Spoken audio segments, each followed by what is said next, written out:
alegria e satisfação que cumprimentamos os nossos amigos e irmãos do portal Escola Dominical com a gloriosa paz de nosso Senhor e Salvador Jesus Cristo. Estamos dando início a mais uma pré-aula, esta ferramenta que o portal Escola Dominical disponibiliza no início da semana, para que os irmãos possam melhor preparar a sua aula da Escola Bíblica Dominical. Leiam a revista das lições bíblicas, assistam a esta pré-aula, leiam os textos de apoio que nós disponibilizamos no site do portal Escola Dominical, a começar do texto da nossa autoria, onde nós temos o roteiro nos slides da exposição da Palavra de Deus. Alguns irmãos reclamam que nós não repetimos o texto da lição. E não é este o nosso propósito. A lição, os irmãos têm um livro de apoio, os irmãos têm também a videoaula do próprio comentarista da lição, feita pela CPAD, e, logicamente, os irmãos já têm toda a lição. Nós colocamos aqui alguns subsídios complementares para que os irmãos possam melhor preparar a sua aula da Escola Bíblica Dominical. Durante a semana, os irmãos também podem ouvir os breves comentários em áudio das leituras diárias, os textos sugeridos na própria revista das lições bíblicas. Os irmãos terão um momento de, como dizemos assim, um momento devocional, e também poderão angariar maiores informações a respeito da lição durante a semana. No sábado à noite, às 19 horas, horário de Brasília, o irmão é convidado a assistir à transmissão ao vivo do estudo preparatório dos professores e amigos da Escola Bíblica Dominical, da Igreja Evangélica Assembleia de Deus, Ministério do Belém, aqui na sede em São Paulo. E, caso esteja em São Paulo, o irmão é nosso convidado. É aberta a reunião para todos quantos amam o estudo da Palavra de Deus. Essa reunião continua se realizando no Templo Antigo, na Rua Conselheiro Cotegipe 273, no bairro do Belenzinho. Mas tudo isso é a preparação da Escola Bíblica Dominical. Ela somente se realiza quando o povo do Senhor, no dia do Senhor, vai à casa do Senhor para estudar a Palavra do Senhor. Neste segundo trimestre de 2022, nós estamos estudando o tema Os Valores do Reino de Deus, a relevância do Sermão do Monte para a Igreja de Cristo. Nós estamos estudando o Sermão do Monte, ou Sermão da Montanha, esta síntese da doutrina cristã que se encontra nos capítulos 5, 6 e 7 do Evangelho segundo escreveu Mateus.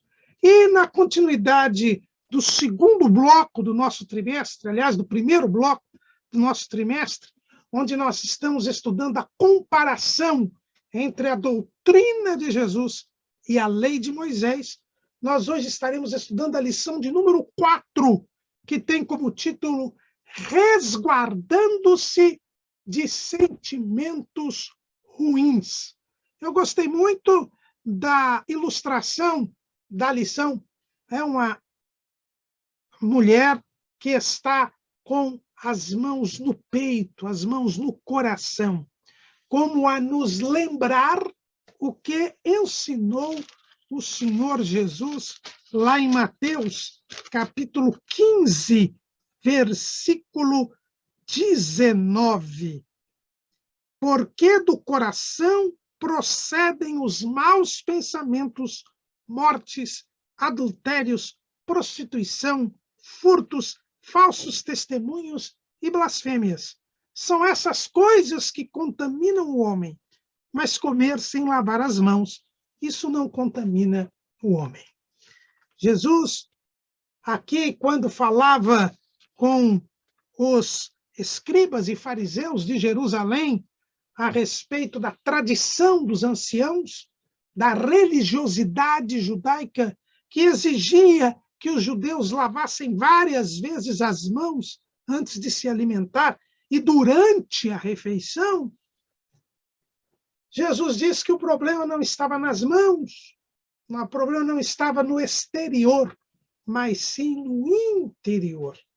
E é isto que Jesus vai cuidar ao tratar da comparação da sua doutrina com a lei de Moisés. Nós já vimos na lição passada que Jesus mostra que os seus discípulos estão num patamar superior ao da lei. O patamar espiritual de quem crê em Jesus é superior ao patamar dos religiosos daquele tempo. Os escribas e fariseus eram considerados os homens mais santos da sociedade judaica. Aliás, a palavra fariseu, em aramaico, quer dizer santo, separado. Eles eram tidos e havidos como os grandes cumpridores da lei, os homens mais próximos de Deus. Mas Jesus vai mostrar no Sermão do Monte que os seus discípulos estavam num patamar espiritual superior. Como até hoje os cristãos estão num patamar espiritual superior ao das pessoas meramente religiosas. Isto porque os cristãos foram perdoados nos seus pecados. Creram em Jesus, que é o único e suficiente Salvador da humanidade. E por crerem em Jesus, os seus pecados foram retirados, foram removidos. E agora, sem pecado, o salvo, o crente, entra em comunhão com Deus. E agora, em comunhão com Deus, é amigo de Deus, é servo de Deus, e agora está caminhando para o céu. O discípulo de Jesus, ele tem uma justiça que é superior à justiça dos escribas e dos fariseus. E só pode entrar no reino de Deus aquele que tem a justiça de Cristo. Porque crendo em Cristo, a justiça de Cristo é imputada à pessoa. Ela recebe a justiça de Cristo. Os pecados nossos foram colocados sobre Jesus. E a justiça de Deus, a justiça de Cristo, foi colocada em nós. E agora nós somos justificados pela fé. E a nossa justiça é superior à dos escribas e fariseus. Por isso, é um indício muito forte de que a pessoa não é salva quando o seu testemunho, a sua conduta, o seu comportamento deixa a desejar diante das pessoas religiosas. Vejam que as pessoas religiosas, seja qual for a religião, elas têm uma conduta moral, social, diferenciada. A Bíblia não esconde esta realidade. As pessoas religiosas, elas são consideradas na sociedade, elas causam admiração na sociedade, porque a sua conduta, o seu comportamento é elogiável, é bom, é recomendável, é louvável. Mas a conduta religiosa não salva ninguém. As pessoas religiosas se perderão, assim como as pessoas sem qualquer religião, sem qualquer temor, sem qualquer princípio. Todos se perderão se não crerem em Jesus, o único e suficiente Salvador. Os escribas e fariseus eram elogiados, admirados, enaltecidos e exaltados pelos filhos de Israel. Eram judeus, conhecedores da lei dada por Deus, mas estavam caminhando para a perdição. Eram inimigas de Jesus Cristo. Por quê? A religião não salva. A religiosidade não salva. Quem salva é Jesus. E quem justifica é Jesus. Quando Jesus contou a parábola do fariseu e do publicano, ele nos mostrou isso. Lá em Lucas, capítulo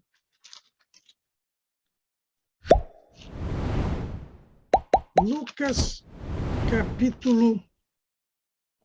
vamos ver aqui direitinho, Lucas, capítulo 18, versículo 9, Lucas nos diz: e disse também esta parábola a uns que confiavam em si mesmos, crendo que eram justos e desprezavam os outros.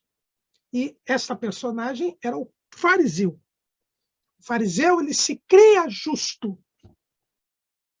Veja o que ele diz. O fariseu, estando em pé, orava consigo desta maneira: ó Deus, graças te dou, porque não sou como os demais homens, roubadores, injustos e adúlteros, nem ainda como este publicano. Jejuo 2 vezes na semana e dou os dízimos de tudo quanto possuo. Mas aquele, disse Jesus, que disse isso, o fariseu, ele não desceu justificado. Deus não o justificou, porque ele confiava em si mesmo. E as pessoas religiosas, elas confiam em si mesmas, confiam na religião, que é uma obra humana, porque, como nós dissemos, a aula passada, a religião tem origem em Deus, é a verdadeira. A religião que tem origem nos homens, as religiões que têm origens nos homens, são falsas. O discípulo de Jesus, ele está num patamar espiritual acima das pessoas meramente religiosas. E por isso a sua justiça tem de exceder a dos escribas e dos fariseus. E agora Jesus, ao revelar este patamar espiritual superior do discípulo de Jesus, aí ele começa a trazer as consequências e os desdobramentos desta superioridade de patamar. Aí, como diz o povo aí fora, aí a coisa pega. Porque Jesus, então, começa a fazer a comparação entre a sua doutrina e a lei de Moisés, dentro desta superioridade de patamar. E lá em Mateus 5:21, o primeiro tema que Jesus vai tratar é o tema do homicídio, que é o 6º mandamento.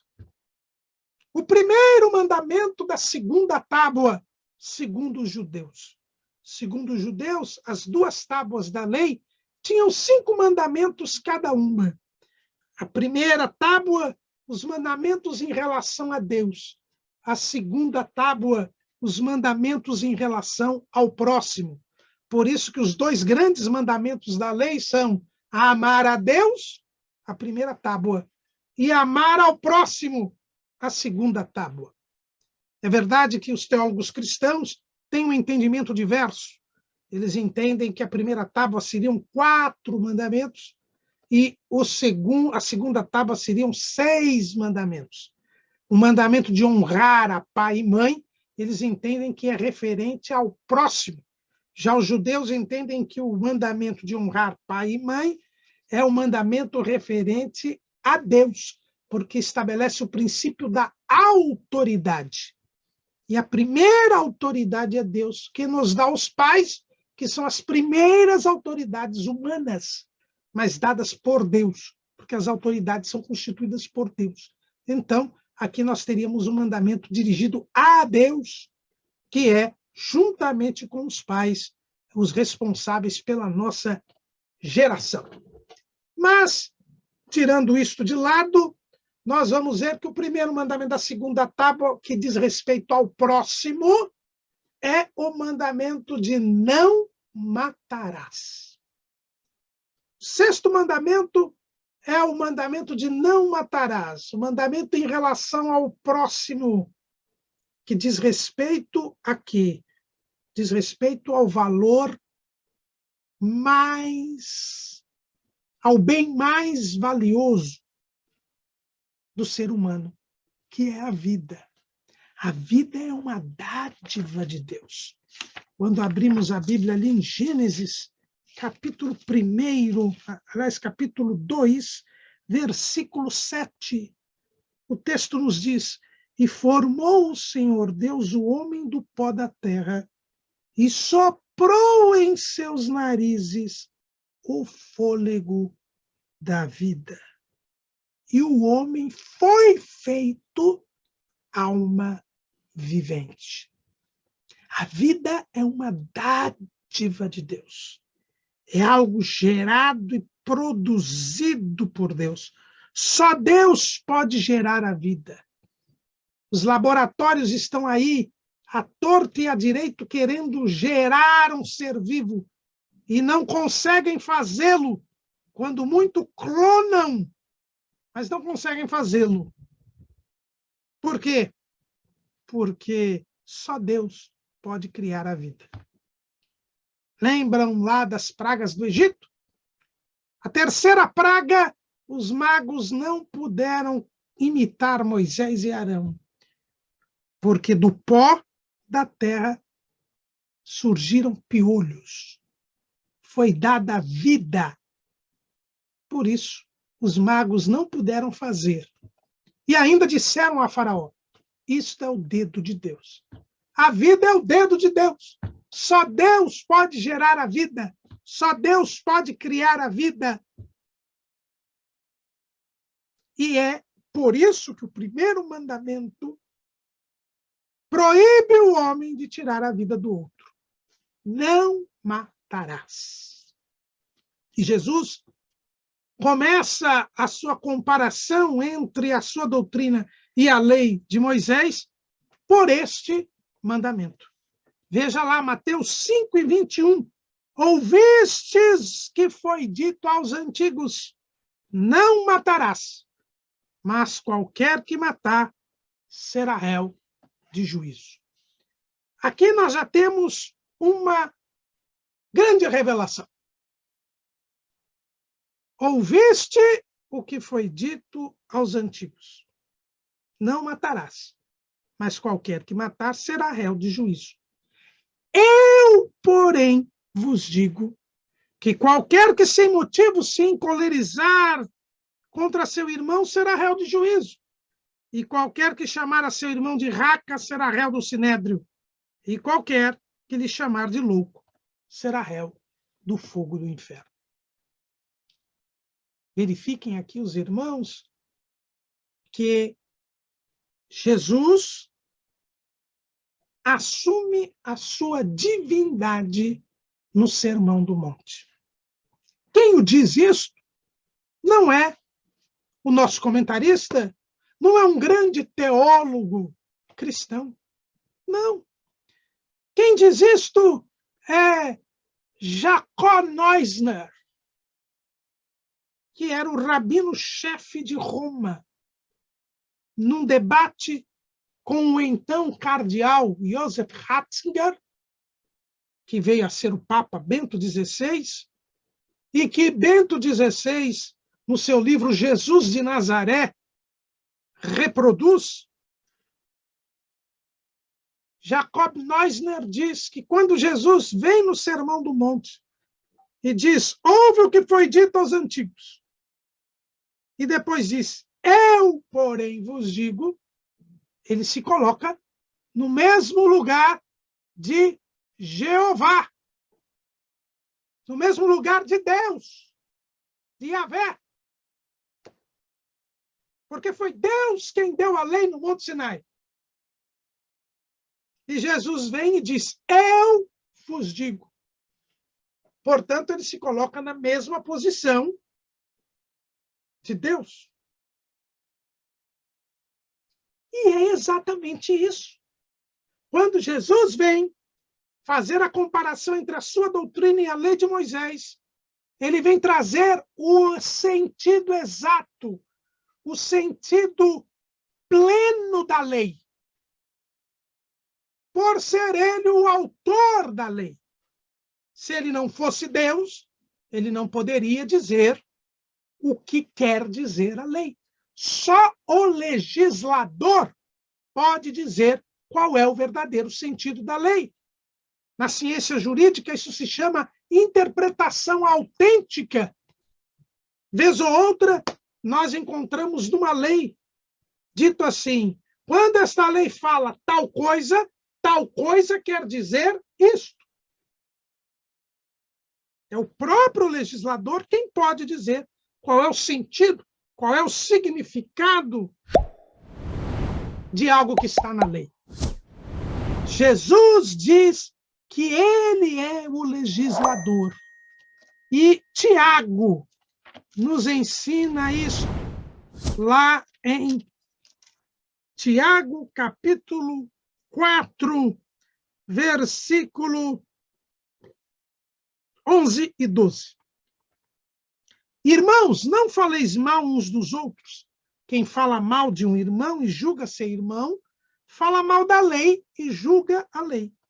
E se tu julgas a lei, já não és observador da lei, mas juiz.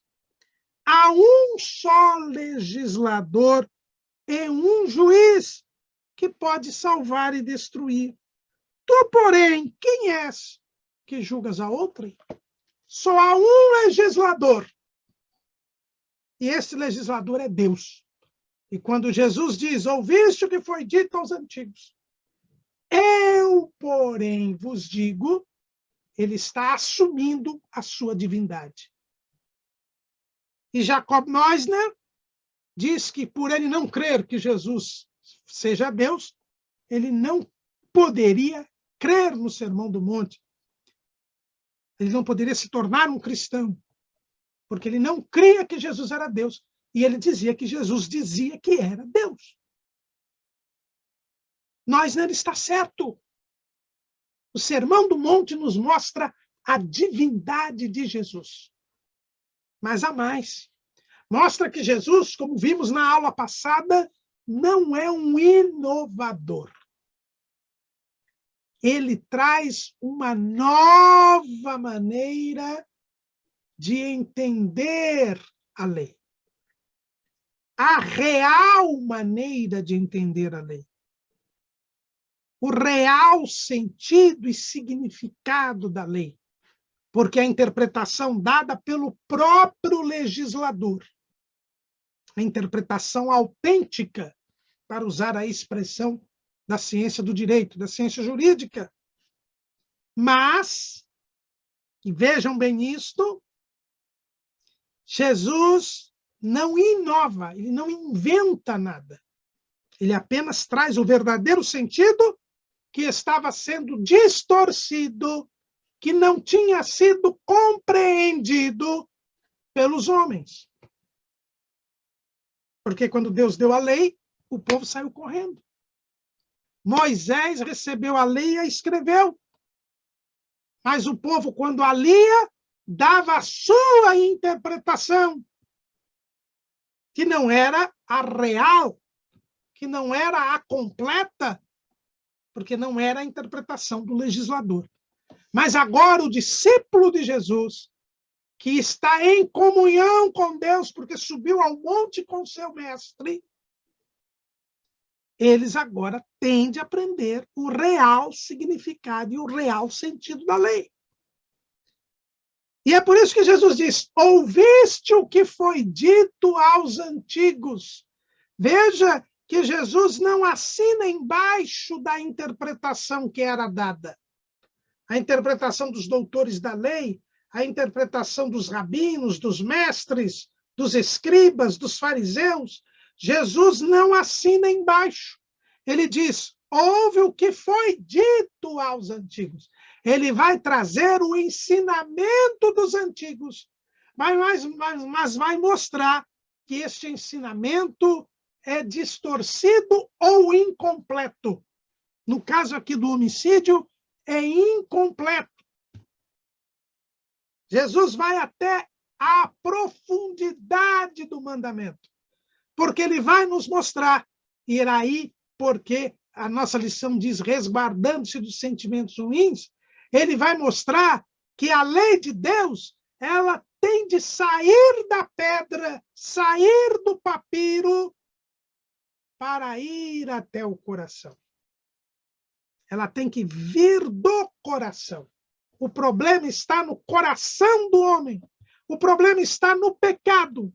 O pecado precisa ser removido para que a lei possa ser cumprida.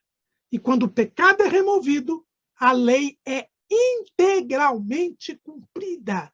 Ela não tinha sido cumprida até agora. Por quê? Porque, em razão do pecado, a lei só apontava o pecado, e mesmo assim, a mente distorcida do homem, a mente alterada pelo pecado do homem, ela não compreendia em toda a sua profundidade o teor da lei. Não havia brasileiros ainda, mas o homem dava um jeitinho na lei para poder cumpri-la. Mas é este jeitinho que Jesus irá aqui no Sermão do Monte tirar, desnudar. Ouviste o que foi dito aos antigos: não matarás. A nossa declaração de fé, a declaração de fé das Assembleias de Deus, quando fala a respeito dos 10 mandamentos, ela mostra o que quer dizer o ensino dos antigos. Vamos lá no capítulo 18 da nossa declaração de fé, no item 5. O capítulo 18 é sobre os 10 mandamentos. No item 5, que está na página 159. O 6º mandamento, não matarás, significa não assassinar. Por esse mandamento, Deus proíbe o assassinato e busca proteger a vida. O direito à vida é um bem pessoal e inalienável. Sua preservação e proteção fazem parte de nossa responsabilidade como administradores da vida. Então veja que o 6º mandamento falava em não assassinar, ou seja, não derramar o sangue inocente. Embora tenha sido proferido por Deus lá no Monte Sinai, este mandamento já constava do pacto que Deus firmou com Noé. Lá no capítulo 9 do livro do Gênesis, nós vemos no versículo 5: e certamente requererei o vosso sangue, o sangue da vossa vida, da mão de todo animal o requererei, como também da mão do homem e da mão do irmão de cada um requererei a vida do homem. Quem derramar o sangue do homem, pelo homem o seu sangue será derramado, porque Deus fez o homem conforme a sua imagem. Por ser imagem e semelhança de Deus e ter recebido a vida de Deus, ninguém poderia derramar o sangue do homem, ninguém poderia matar o semelhante, matar o outro. Não matarás significava, então, não derramarás o sangue do homem. Já Deus havia proibido isto a Noé. Mas antes mesmo de Noé, os rabinos judaicos, os mestres da lei, como está escrito ali no Talmud, que é o 2º livro sagrado do judaísmo, entendem que a proibição de matar o homem já estava desde o Éden. Pois lá no Éden, a Bíblia diz: e ordenou o Senhor Deus ao homem, dizendo: de toda árvore do jardim comerás livremente, mas da árvore da ciência do bem e do mal dela não comerás, porque no dia que dela comeres, certamente morrerás. E os rabinos judaicos entendem que nesta ordem de Deus, já estava a proteção do homem, e ordenou o Senhor Deus ao homem. O homem deveria ser preservado. Tanto que Deus disse, tu és pó e ao pó tornarás. Mas não disse que haveria derramamento de sangue. Haveria morte física por causa do pecado, mas uma morte natural, não uma morte violenta.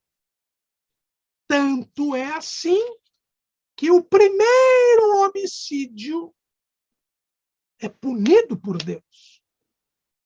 O primeiro homicídio registrado nas Escrituras, o primeiro homicídio da história da humanidade foi o assassinato de Abel. Caim, seu irmão, derramou o seu sangue. E isto trouxe a ira de Deus. Veja, capítulo 4 de Gênesis, versículo 8. E falou Caim com seu irmão Abel. E sucedeu que, estando eles no campo, se levantou Caim contra o seu irmão Abel e o matou. E disse o Senhor a Caim, onde está Abel, teu irmão? E ele disse, não sei, sou eu guardador do meu irmão? E disse Deus, que fizeste? A voz do sangue de teu irmão clama a mim desde a terra. E agora maldito és tu desde a terra, que abriu a sua boca para receber da tua mão o sangue do teu irmão. Então veja que Deus condena o homicídio. Caim havia derramado o sangue de Abel. E este sangue agora clamava por vingança.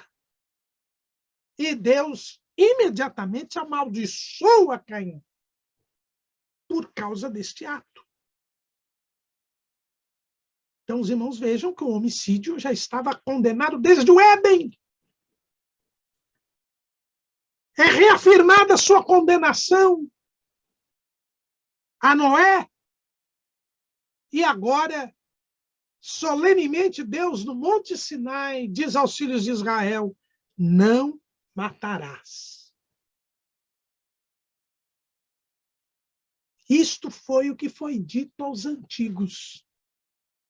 Não matarás, não derramarás o sangue humano. Mas Jesus diz, agora, quando o pecado é tirado no patamar do espiritual do reino de Deus, o mandamento não se limita a não derramar o sangue do homem. Se o sangue do homem for derramado pela lei de Moisés, pelas 7 leis de Noé, pelo mandamento do Éden, nós já teríamos o pecado. Derramado o sangue, haveria o pecado. Haveria o homicídio. Quem derrama o sangue, diz Jesus, é réu de juízo, merece morrer. Porque na lei de Moisés, a pena para o homicídio era a pena de morte. Veja lá em Êxodo, capítulo 22,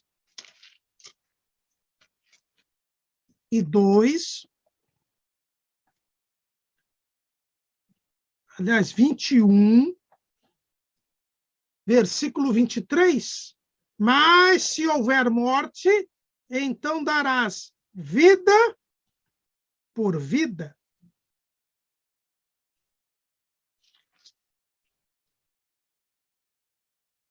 A pena para o assassino era a morte.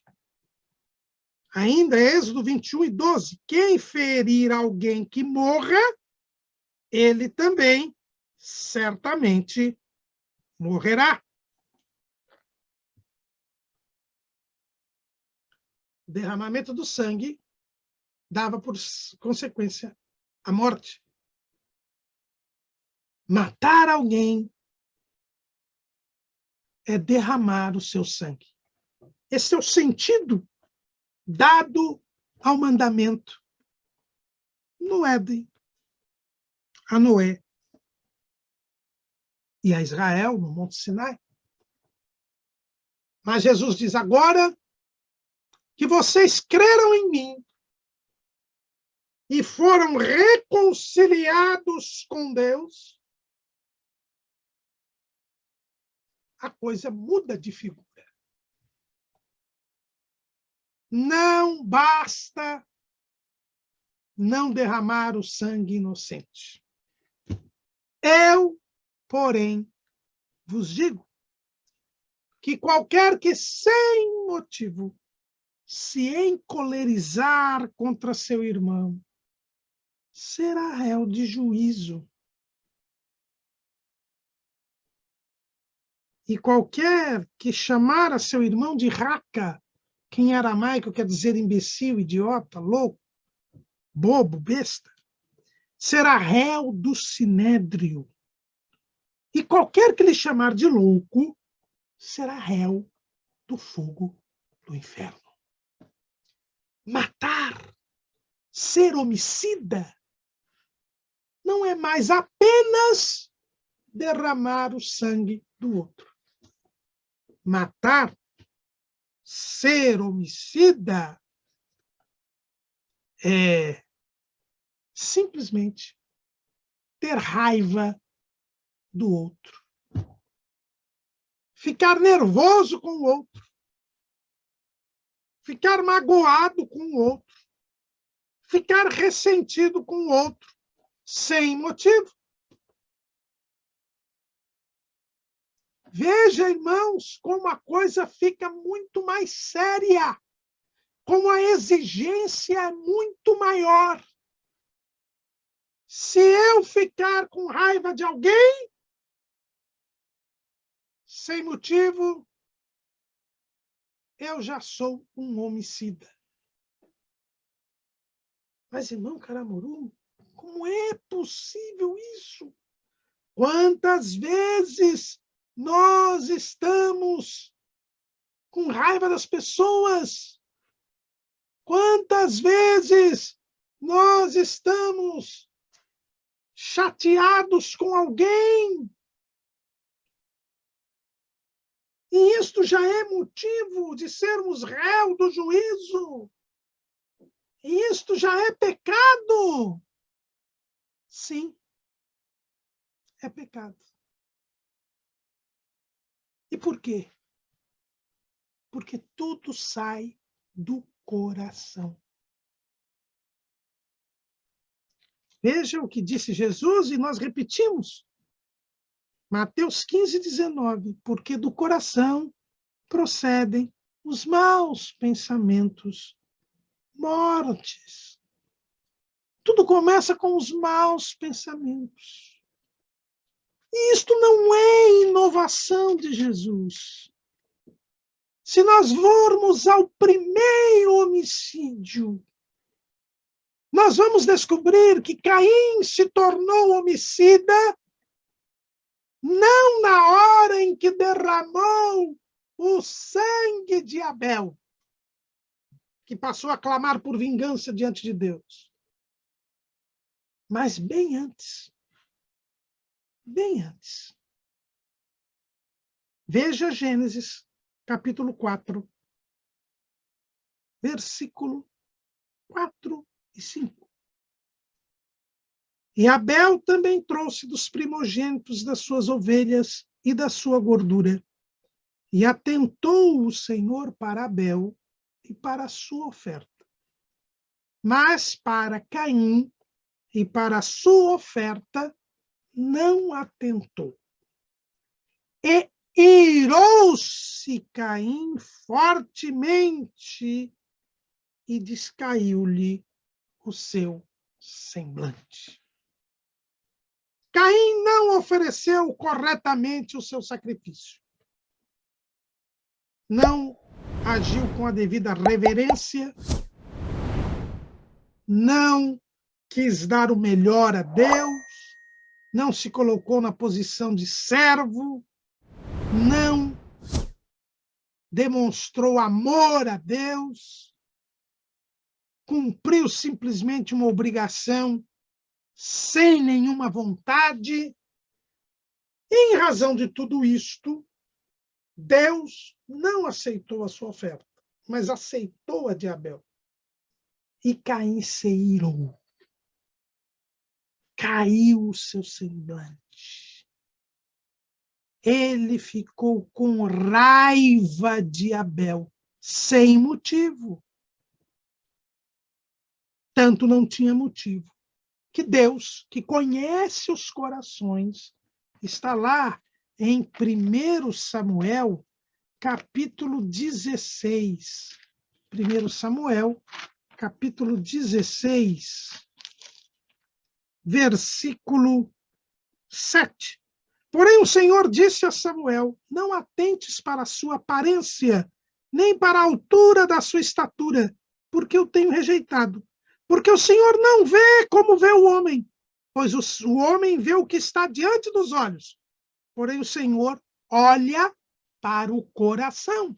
Deus olhou para o coração de Caim e lá encontrou inveja, e lá encontrou malignidade, e lá encontrou raiva, ressentimento, e lá ele encontrou ódio.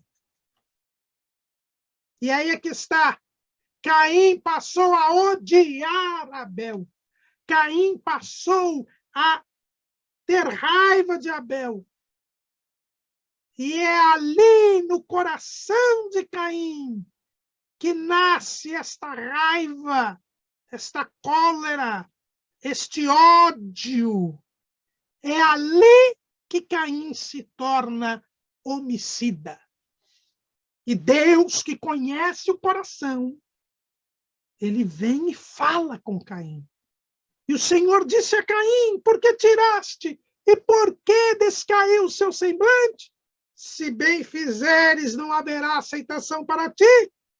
E se não fizeres bem, o pecado jaz à porta, e para ti será o seu desejo, e sobre ele dominarás.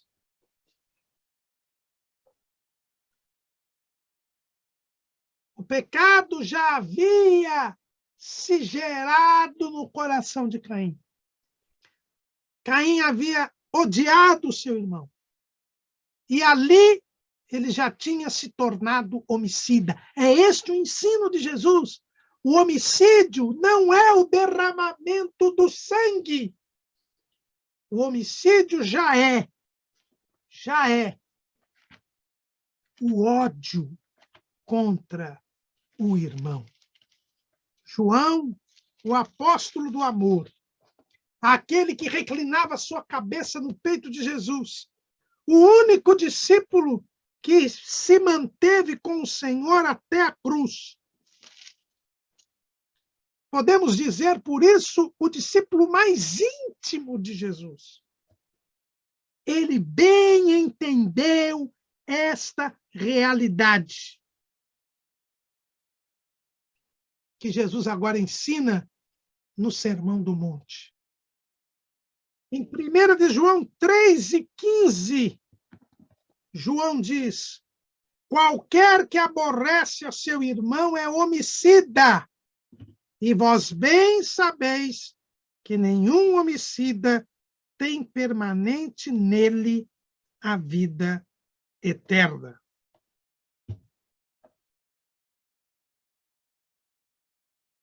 Quem aborrece o seu irmão, quem odeia o seu irmão, de João, é homicida. Mesmo antes de ter derramado o sangue do próximo, ele é homicida. Verifique bem isto. Qualquer que aborrece a seu irmão é homicida. Por quê? Porque quando nós odiamos o outro, nós o desconsideramos como imagem e semelhança de Deus. Nós fazemos pouco caso dele. Queremos o seu fim. E se tivermos oportunidade, derramaremos o seu sangue. Foi o que aconteceu com Caim. Caim se irou, passou a odiar o seu irmão. Deus veio falar com ele, mas ele reteve este ódio. Ele não se arrependeu. Ele não mudou o seu sentimento. E quando estava só ele e seu irmão no campo, ele teve a ocasião para derramar o sangue de Abel. Mas ele já tinha esta decisão no instante mesmo em que se irou e o seu semblante se descaiu. Quando nós temos raiva de alguém, quando nós passamos a odiar alguém, nós só não derramamos o sangue desta pessoa por falta de ocasião, por conveniência, por não ser isto vantajoso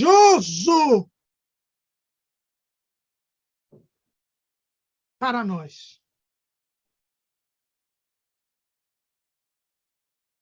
Mas Jesus diz: os homicídios procedem do coração. Você já é um homicida. Você já pecou. Você já está condenado. Embora o sangue ainda não tenha sido derramado. E no mais das vezes, não o é. Porque você não tem a ocasião, não tem a oportunidade. Mas o pecado não se faz pela ocasião ou pela oportunidade. O pecado é a transgressão da lei de Deus. E você que tem que amar o próximo, passa a odiá-lo. Quer o seu fim, quer a sua eliminação. Quantos que, ao saberem que alguém que odeia é morto, fazem festa, ficam alegres, porque são homicidas, tanto quanto aquele que derramou o sangue daquela pessoa. Jesus vai ao cerne, ao ponto da questão. O ódio é que gera o homicídio. Havendo ódio, já há homicídio.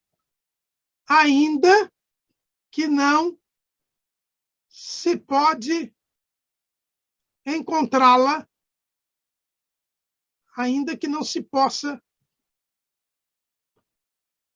ter derramamento de sangue. Havendo ódio, já há o homicídio. E quem odeia o seu irmão é homicida. E Jesus diz, é réu do juízo tanto quanto o que derrama o sangue inocente. Tanto quanto o que derrama o sangue, aquele que odeia o irmão é homicida. E diz João, o homicida não tem permanente nele a vida eterna. O homicida, ele não tem a vida eterna. Se ele não se arrepender, se ele continuar odiando o seu irmão, ele será réu do fogo do inferno. Jesus fala réu do juízo, assim como o que derrama sangue. Porque os antigos diziam que quem derramava o sangue era réu do juízo. E, portanto, deveria ser morto. Era réu do sinédrio. Mas Jesus diz que ele é réu do juízo, é réu do sinédrio. O sinédrio era o único tribunal judaico que poderia condenar à morte. Se bem que nos dias de Jesus, mesmo ele não condenava à morte, por causa da jurisprudência contrária à aplicação da pena de morte em Israel. Tanto que, para condenarem Jesus à morte, levaram Jesus a Pilatos, para que se aplicasse a pena de morte pela lei romana, não pelo Sinédrio, mas pelo presidente da Judeia, para que eles escapassem de todas as medidas que eram tomadas para impedir a decretação da pena de morte em Israel nos dias de Jesus. Mas pior do que ser réu do juízo e réu do Sinédrio, Jesus fala, é réu do fogo do inferno. Você perde a salvação. Você perde a eternidade com Deus. É a morte eterna. Porque nós estamos no patamar espiritual do reino de Deus. O discípulo de Jesus não se importa apenas com as coisas desta vida, ou nem se importa com as coisas desta vida. O discípulo de Jesus tem como alvo a eternidade. Ele nasceu de novo. Ele viu o reino de Deus. Ele nasceu da água, da palavra e do Espírito. Ele entrou no reino de Deus. E o reino de Deus é a eterna vida com Deus. É estar com Deus para sempre. Mas quem é homicida, ele é réu do fogo do inferno. Ele não vai entrar no céu. E o próprio João, ele diz isso com muita clareza, lá em Apocalipse 21:8. Mas quanto aos tímidos e aos incrédulos e aos abomináveis e aos homicidas, e aos fornicadores e aos feiticeiros e aos idólatras e a todos os mentirosos, a sua parte será no lago que arde com fogo e enxofre, o que é a segunda morte. E aqui nós vemos a diferença entre o discípulo de Jesus e quem não é discípulo de Jesus. O discípulo de Jesus, de João, 1 de João 3:16. Conhecemos o amor nisto, que ele deu a sua vida por nós, e nós devemos dar a vida pelos irmãos. No discípulo de Jesus, ele dá a vida pelos irmãos. O homicida, ele tira a vida do irmão. E só não derrama o sangue, porque lhe falta ocasião, lhe falta oportunidade. O primeiro homicida entre os homens foi Caim. Mas aquele que é homicida desde o princípio é o diabo. João, capítulo 8, versículo 44. Vós tendes por pai ao diabo, e quereis satisfazer os desejos de vosso pai. Ele foi homicida desde o princípio, e não se firmou na verdade, porque não há verdade nele. Quando ele profere mentira, fala do que lhe é próprio, porque é mentiroso e pai da mentira. Jesus diz que o diabo foi homicida desde o princípio. Quando se viu iniquidade nele, quando ele peca pela soberba dele, e ele cai, e de querubim ungido se transforma no diabo, ele passa a ser homicida. Veja, ele não tinha derramado nenhum sangue ainda. Mas ele já era homicida desde o princípio, por quê?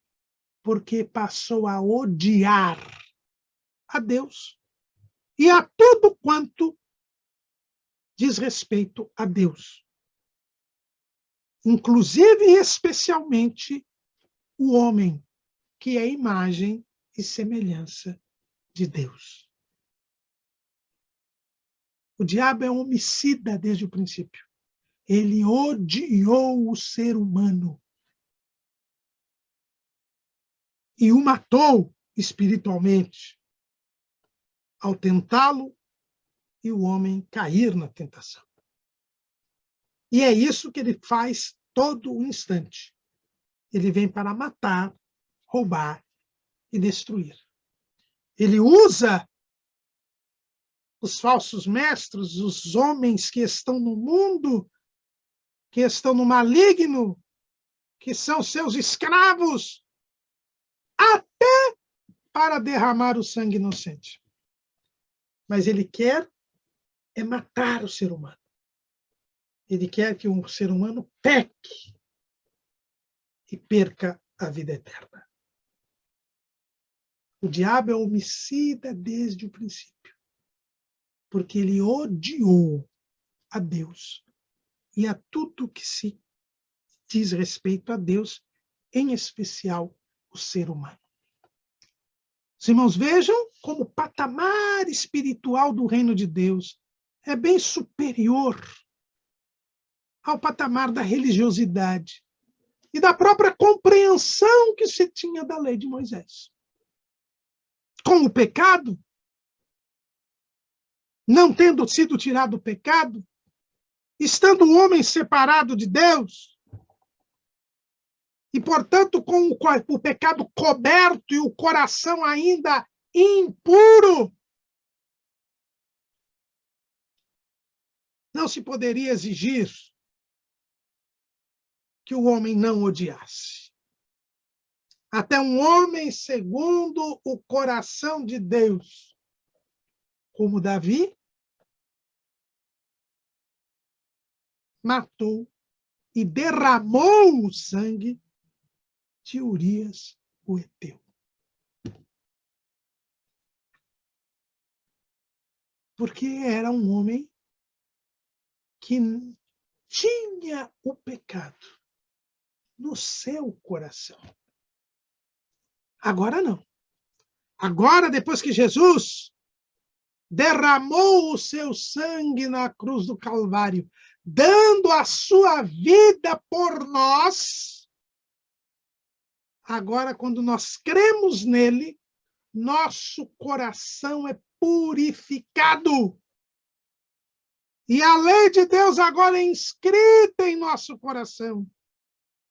A primeira tábua, amar a Deus. A segunda tábua, amar o próximo. E agora, pelo sangue de Cristo, purificados pelo sangue de Cristo, nós podemos amar o próximo como a nós mesmos. Dar a nossa vida aos irmãos. Não somos mais homicidas. E agora Jesus pode exigir de nós que não nos encolerizemos sem motivo contra o irmão.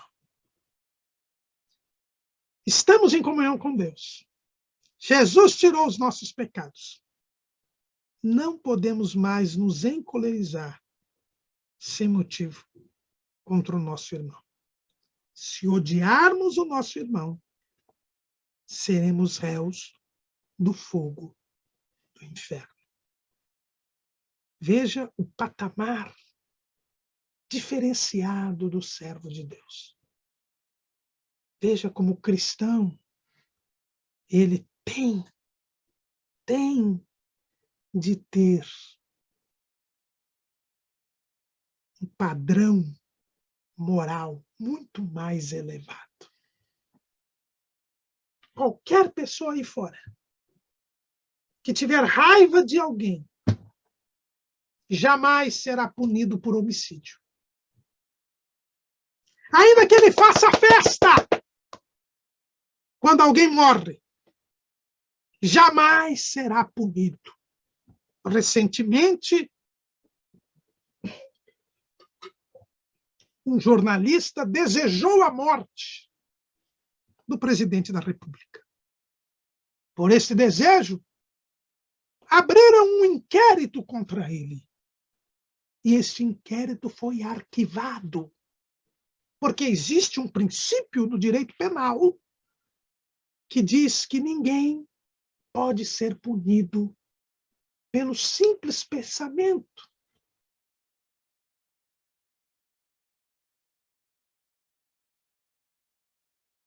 Nemo pena patitur cogitationes.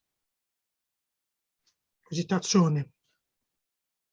Ninguém pode ser punido pela cogitação, pelo pensamento. Esta é a lei dos homens. Este é o padrão moral do mundo. Mas no reino de Deus, nós estamos num patamar a mais. E este patamar a mais exige que nós não odiemos o nosso irmão. Seremos punidos, castigados, perderemos a vida eterna se nos encolerizarmos sem motivo contra o nosso irmão. Lembremos disto. E é isto que Deus, que Jesus, nos manda na sua autoridade divina. E aqui nós lembramos daquele versículo que está lá em 1 Coríntios, capítulo 10, versículo 12 e 13. Aquele, pois, que cuida estar em pé, olhe que não caia. Não veio sobre vós tentação, senão humana, mas fiel é Deus, que vos não deixará tentar acima do que podeis. Antes, com a tentação, dará também o escape, para que a possais suportar. Até Cristo, Deus não se importava, mesmo sabendo que o homicídio começa no coração, no ódio. Deus, sabendo que o homem não tinha condições de cumprir efetivamente, na sua completude, o mandamento, quando disse, não matarás, ele se contentava com o não derramamento do sangue. Porque o homem estava no pecado. O pecado era apenas coberto, mesmo quando perdoado. Veja lá Salmo 32, bem-aventurado aquele cuja transgressão é perdoada e cujo pecado é coberto. Mas Jesus veio, deu a sua vida por nós. O Cordeiro de Deus que tira o pecado do mundo.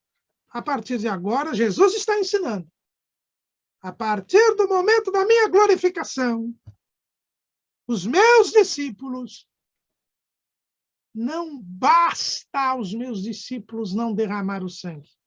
Agora que eu consumei a obra na cruz, que o meu sangue purificou o coração de cada crente, ele agora tem condições de não odiar o seu irmão, de não se encolerizar sem motivo contra ele.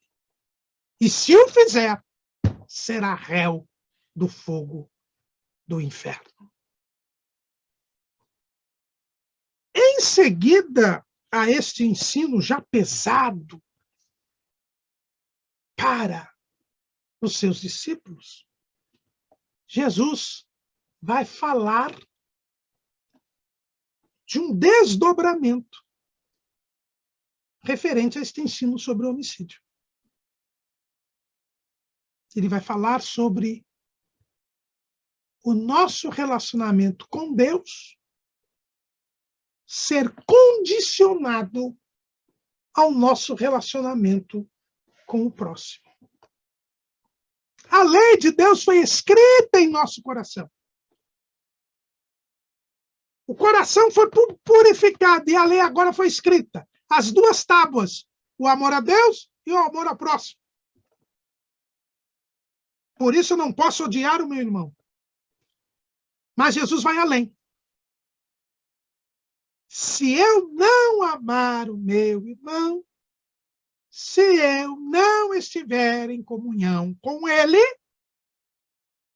não estarei em comunhão com Deus. Veja o que diz Jesus, Mateus 5 e 23. Portanto, se trouxeres a tua oferta ao altar, E aí te lembrares de que teu irmão tem alguma coisa contra ti, deixa ali diante do altar a tua oferta e vai reconciliar-te primeiro com teu irmão. E depois vem e apresenta a tua oferta. Concilia-te depressa com teu adversário, enquanto estás no caminho com ele, para que não aconteça que o adversário te entregue ao juiz, e o juiz te entregue ao oficial, e te encerrem na prisão. Em verdade te digo que de maneira nenhuma sairás dali, enquanto não pagares o último cêntimo. Não matar não é simplesmente não derramar o sangue inocente. É não odiar o irmão. Mas vai além, Jesus. Então Jesus diz, olha, se você odiar seu irmão, você é réu do fogo do inferno. Portanto, veja uma conclusão, uma consequência do ensino de Jesus. Se odiar o seu irmão é homicídio, você não pode ter desavenças contra o seu irmão. Você não pode ter diferenças com o seu irmão, porque essas diferenças gerarão o ódio. E o ódio levará à perdição. Se você está em comunhão com Deus, se você está no caminho da salvação, você tem que evitar o ódio contra o próximo. Portanto, você nunca pode ter diferenças, desavenças, contendas com o próximo. E se você tiver, você não pode servir a Deus. Você não pode cultuar a Deus. Você não pode adorar a Deus. Se o ódio ao próximo é homicídio e te leva para o inferno, você só estará indo para o céu se não tiver diferenças com o próximo. Elimine as diferenças. Elimine as desavenças. Porque senão, você não pode servir a Deus. Você não é um súdito do reino de Deus se tiver diferenças com o próximo. Que situação, né, irmãos?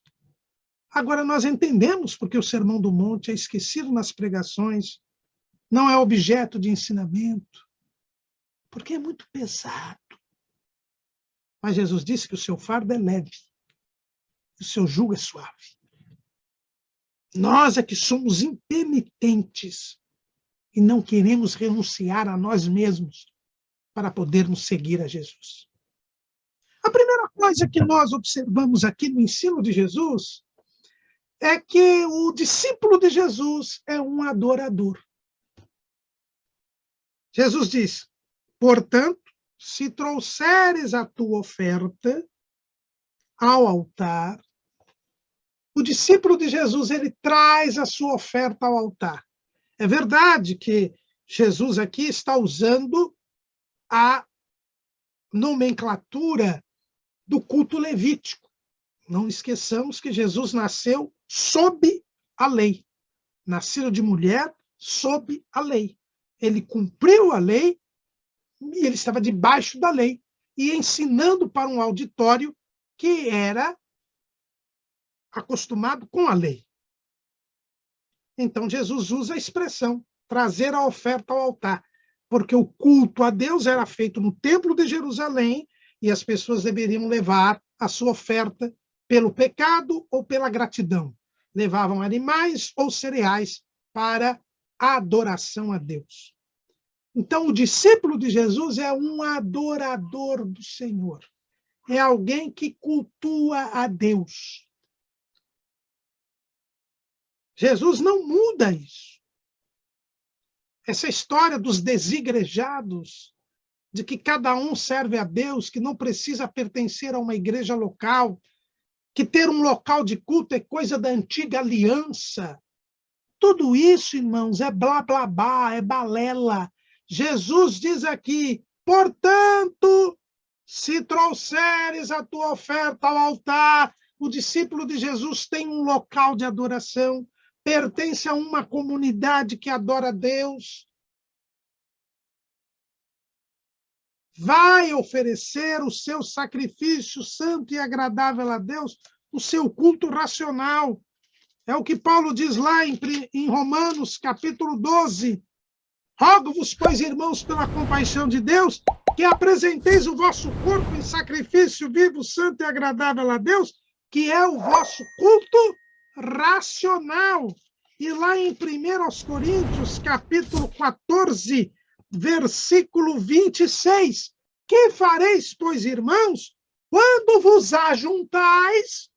Cada um de vós tem salmo, tem doutrina, tem revelação, tem língua, tem interpretação. Faça-se tudo para a edificação. Jesus ainda disse, vós sois o corpo de Cristo e seus membros em particular. Jesus ainda disse que quando nós cremos, somos batizados no corpo de Cristo. Isso quer dizer que o discípulo de Jesus é membro em particular do corpo de Cristo, que é a igreja, que tem suas manifestações locais, sociais, e nós devemos ir e nos ajuntarmos para adorar a Deus. O Sermão do Monte não elimina o culto coletivo. O Sermão do Monte não elimina a comunidade local para adorar a Deus. Pelo contrário, a reforça.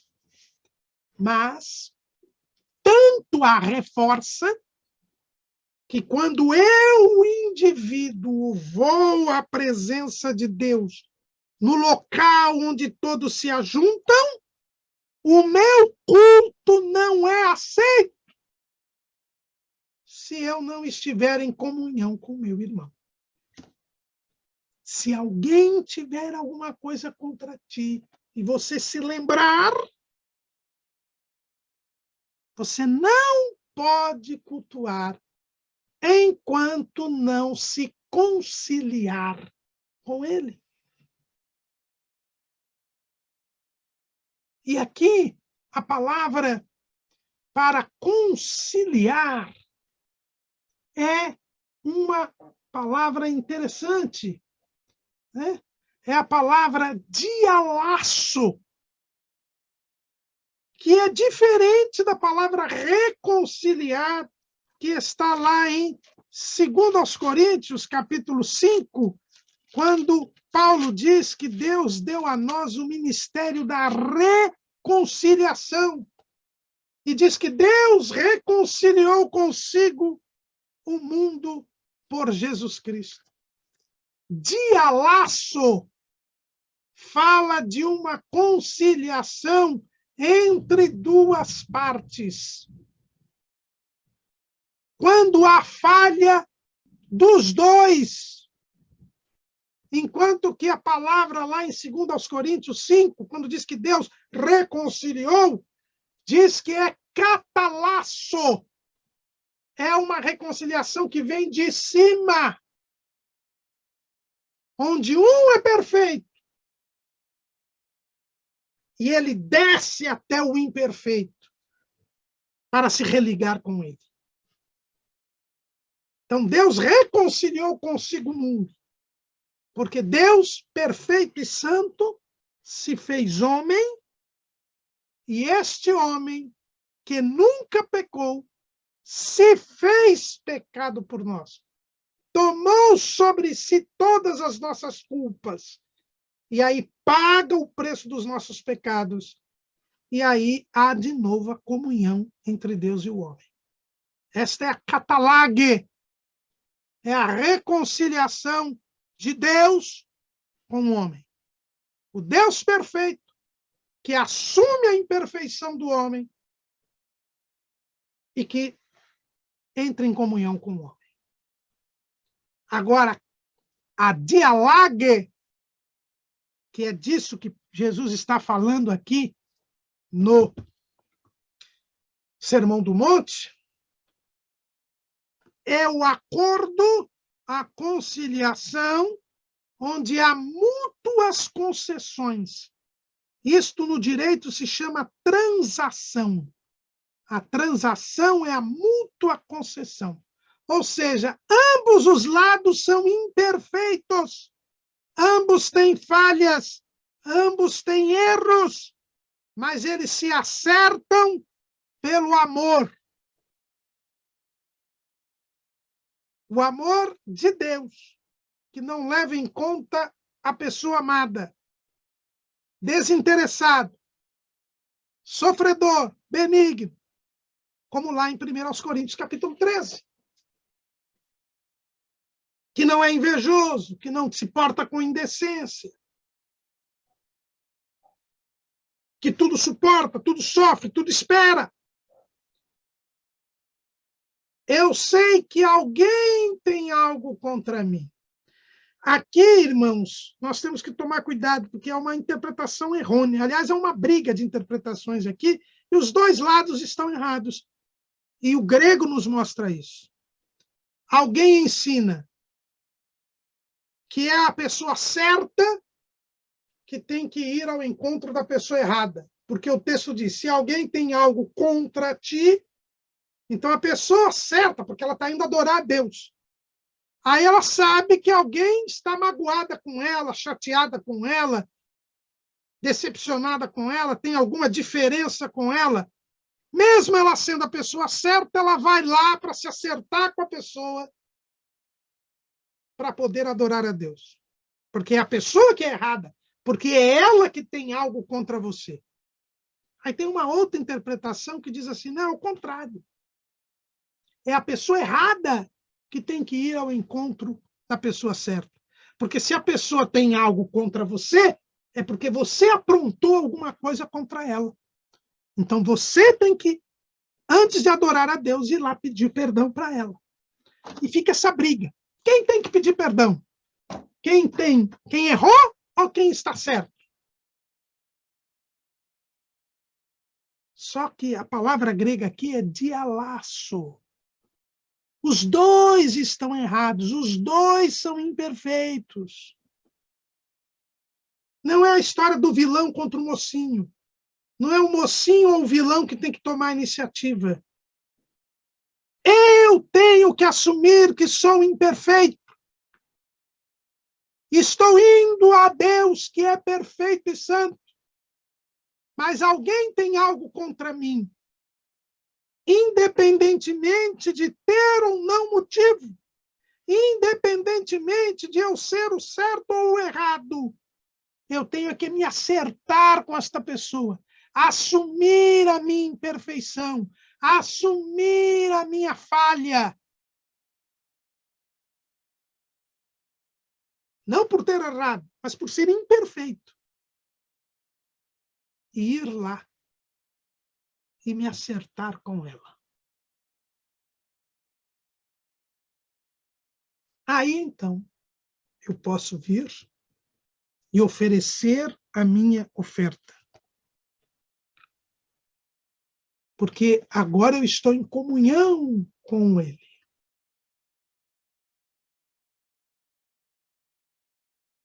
E se eu estou em comunhão com ele, eu posso oferecer a minha oferta a Deus. Porque se eu não odeio o irmão, eu posso amar a Deus. Porque, como diz João, o homem que teve a intimidade com Jesus, e que bem entendeu isso, 1 de João 3:20. Se alguém diz, eu amo a Deus, e aborrece a seu irmão, é mentiroso. Pois quem não ama seu irmão ao qual viu? Como pode amar a Deus a quem não viu? E dele temos este mandamento, que quem ama a Deus, ame também seu irmão. Eu não posso dizer que amo a Deus e venho adorá-lo se eu não amo meu irmão. Ele tem algo contra mim. Eu errei, eu acertei, ou ele errou, acertou. Todos somos falhos. Então eu devo primeiro ir ao meu irmão e me conciliar com ele. Dialaço. Todos somos imperfeitos. Todos somos falhos. Mas, e se ele não quiser o acordo? Aí não é com você. Você está pronto a dar a vida pelo seu irmão. Você abre mão das suas razões, dos seus direitos, porque você sabe que não tem méritos, é pecador, tanto que está indo adorar a Deus, que é perfeito e santo, e que foi quem te salvou. Então você vai lá. Se forem irmãos, haverá comunhão. Porque o que diz o apóstolo João novamente. 1 de João 1,7. Mas se andarmos na luz, como ele na luz está, temos comunhão uns com os outros.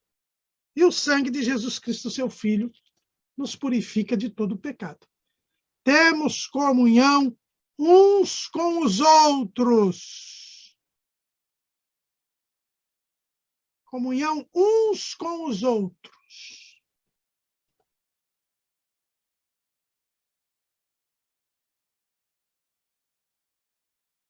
Se eu ando na luz, se o outro irmão anda na luz e é irmão, nós vamos ter comunhão uns com os outros. Iremos nos conciliar. Mas se ele não for irmão, se ele não for salvo, o que diz as Escrituras?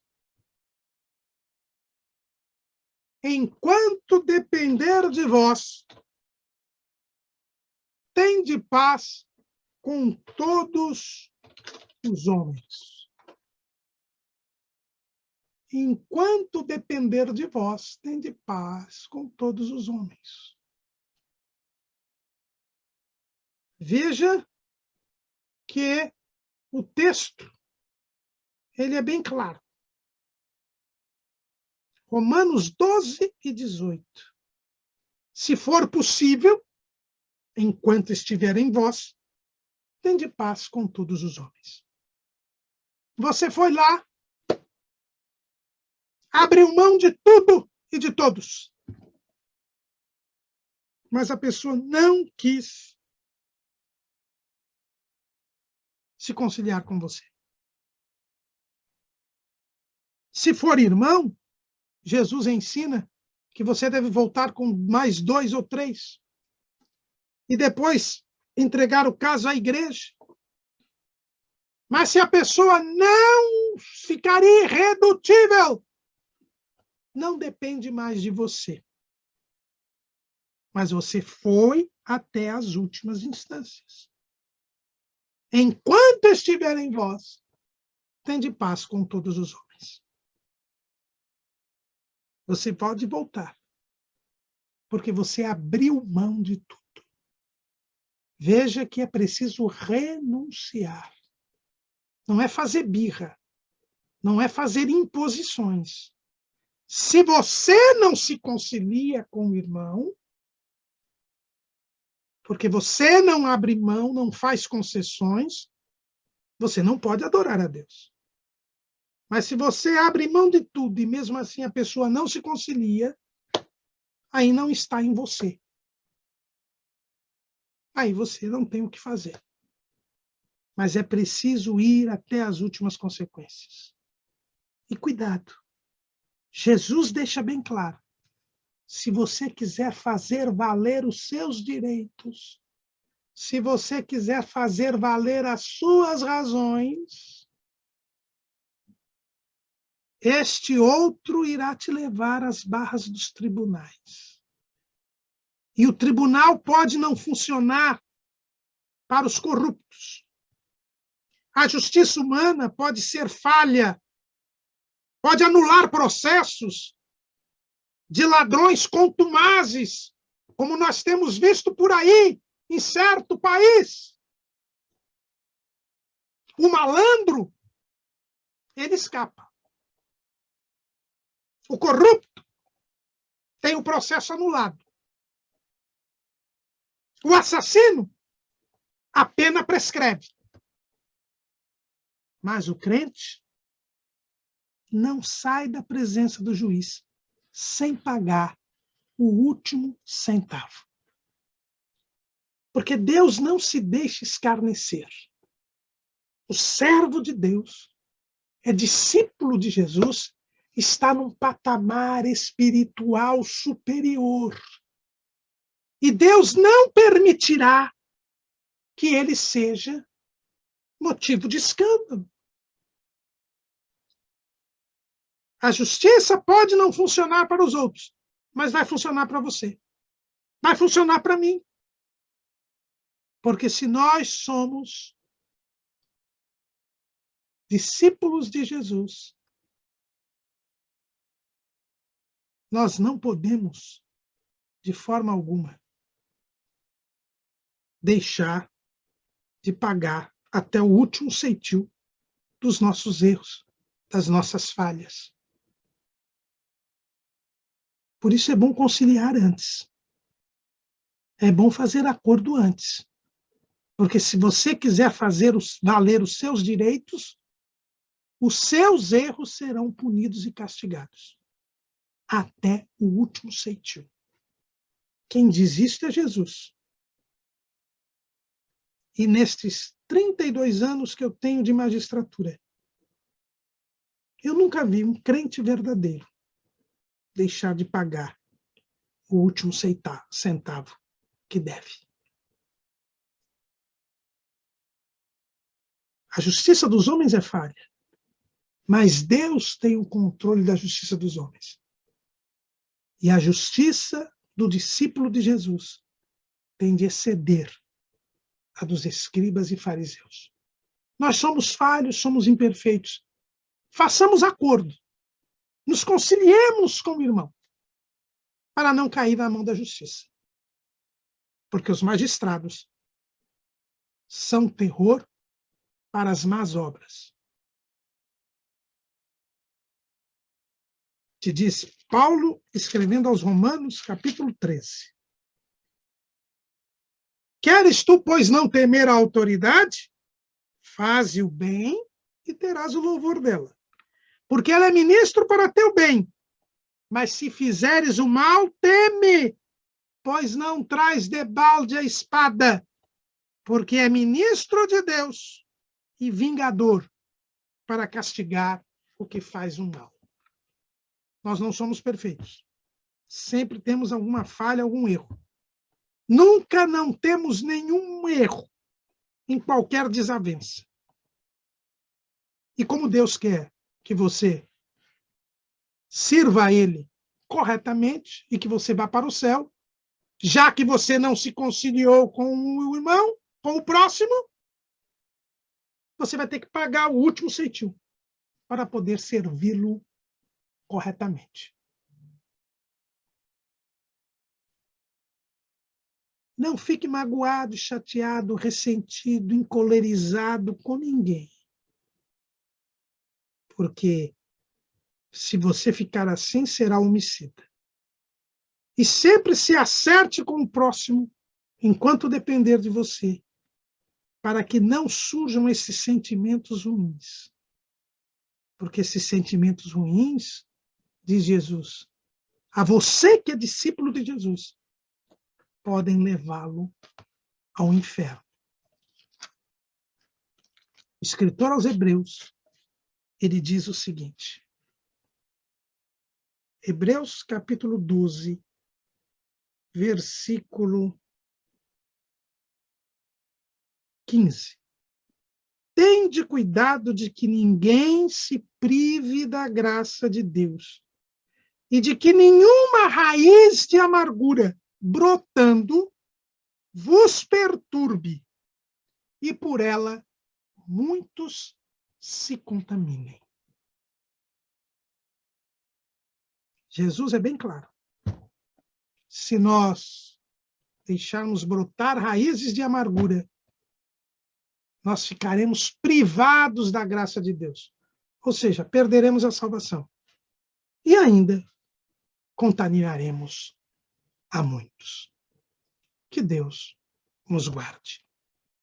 Amém?